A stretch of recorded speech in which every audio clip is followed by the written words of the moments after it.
This memorandum from President Trump was published Wednesday. It's written to Attorney General Barr and the Director of the Office of Management and Budget, or OMB. It calls for federal funds to be blocked from Portland, Seattle, New York, and Washington, D.C. The memo defines these cities as, quote, anarchist jurisdictions, cities that have, quote, permitted violence and the destruction of property to persist and have refused to undertake reasonable measures to counteract these criminal activities. So what does this mean for these cities? To find out, we spoke with attorney Edward Waters, who has worked on federal grant law for decades, and Professor Rick Sue, a constitutional law professor at the University of North Carolina.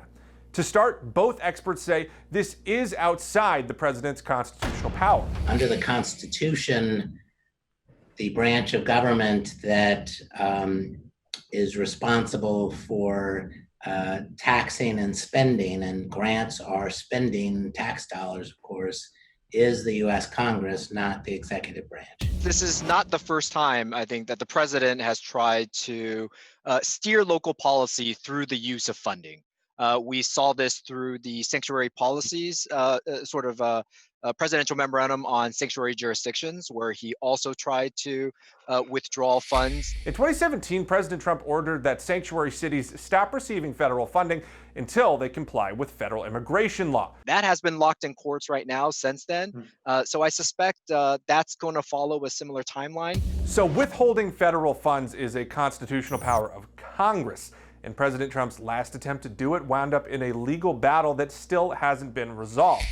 And that's why, according to our experts, this memo likely won't turn into real action. Politically, there is a sense, at least the president wants to make it out, that there are certain communities that are under enforcing or not going against protesters as strongly as he would like. But legally, it's not clear that there's any clear line to draw here, right, between certain communities and another community. And that's where we're at right now, a debate over whether this is a political opinion or a legally enforceable action.